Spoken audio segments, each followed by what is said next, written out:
All right, so let's just address what a lot of people aren't talking about when it comes to AEO. And a lot of kind of hype around this is how you optimize for it. And to be honest, let's just simplify this all down. What is AEO and how can we prepare for how search is changing and move our strategy to AI models as well as ranking on Google? So AEO is a term you will probably have heard around, and it stands for Answer Engine Optimization.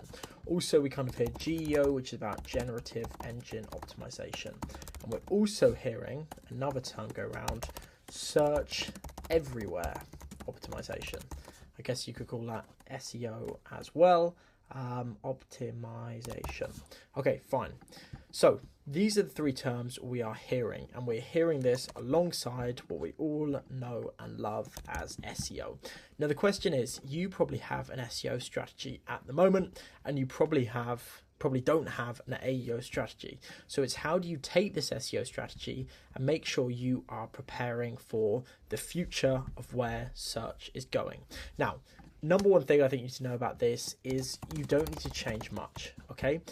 I think where everyone's getting very confused is we're hearing all these things about schema markup and Reddit and importance of all sorts of different sources. But going back to the basics, SEO is, or AEO in fact, is just SEO with a little bit of strategy bolted on top. I think the main thing brands are getting wrong nowadays isn't that they can't find the right strategy to optimize for AEO, is that they're not optimizing for SEO in the right way. Most brands are doing SEO completely wrong. And if your brand is doing SEO wrong, there's no chance you are going to rank on an AI model. So the idea I want you to get through here is you need to update your SEO strategy. You need to be doing the modern version of SEO rather than the old-fashioned version of SEO, and AEO will come naturally. Now, what do I mean by this? I'm going to try and pull some infographics in from another slide, but I think these are always super useful.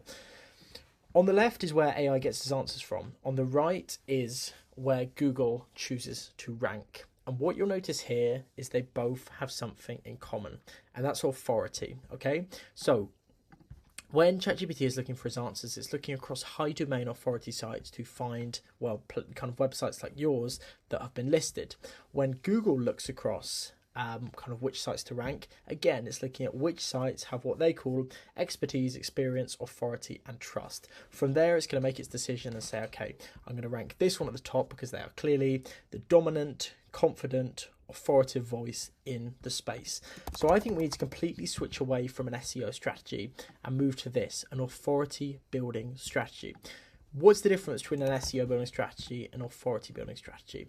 Okay, well, I think the main thing is this. SEO, we often think of things like this: meta titles, meta descriptions, blogs, backlinks, technical stuff. Okay, so these are all things that kind of come to mind when people think about how I do an SEO strategy.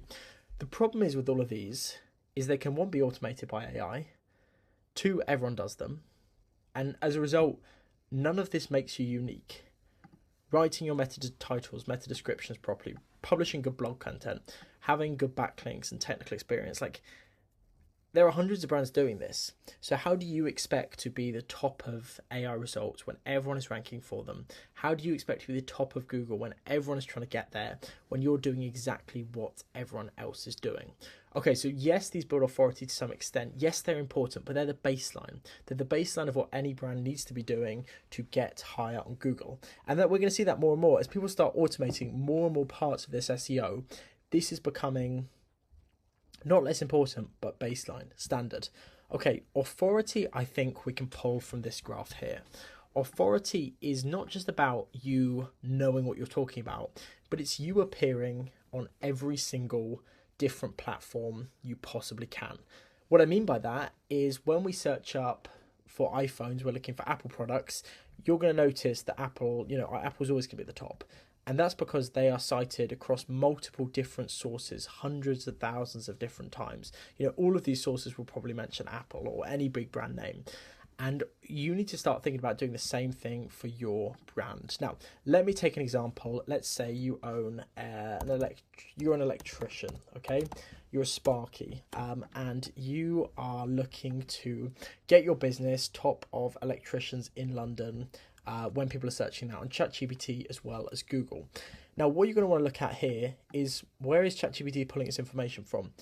If people are talking about your electrician business on Reddit, if you have a Wikipedia page, if you have a YouTube channel showing people how to do things, a Google channel, you have a Facebook feed, you have reviews on TripAdvisor, right? This is what I'm getting at. You want to have authority all over the web, and we call this multi-channel authority.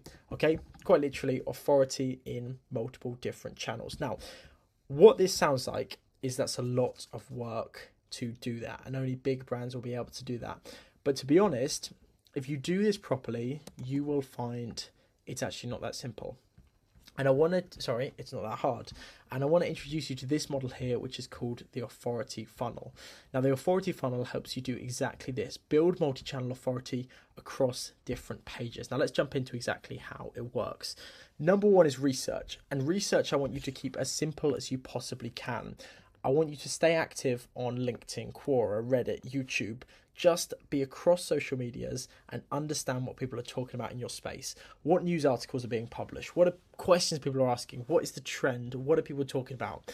I can tell you in the SEO space at the moment, people have been going on about Perplexity pages, Reddit, AI SEO in particular, of course.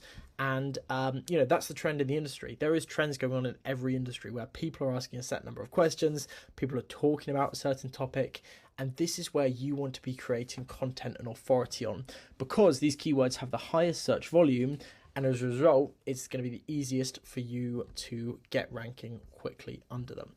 The next thing I want to talk about here, this has all gone a little bit crazy. Let's just get rid of some of this. The next thing I want to talk to you about here is how you can then take this content and repurpose it. So let's say you write a blog post like this on AI SEO. Okay, that's what I was saying. That's a baseline. That's what most brands are doing. Then the next thing you want to do is repurpose and remake this content. What that means is you want to take that core content and film a YouTube video. You want to have a LinkedIn carousel about this content. You want to have a Medium blog post about this content. You want to repurpose that YouTube video and then create short form content out of it. And that can go on LinkedIn, on Instagram. You want to build this system that works for your business and goes across the right platforms, where you are essentially remaking content and funneling it into the right places. Going back to this graph, that is exactly how brands are achieving this. And you think for a local business like an electrician, you can put it onto YouTube, put that onto Instagram, funnel reviews onto TripAdvisor, and you're doing enough. You haven't got to do this on a huge scale, but starting with that blog post and repurposing from there is exactly how brands are winning. Then you can even go forward and kind of talk to communities on Quora, on Reddit, and keep expanding from there. But that's the basic principle I want to walk you through, is this idea of repurposing content and using that funnel. Okay, hope this has been useful, and thank you very much for watching. Cheers.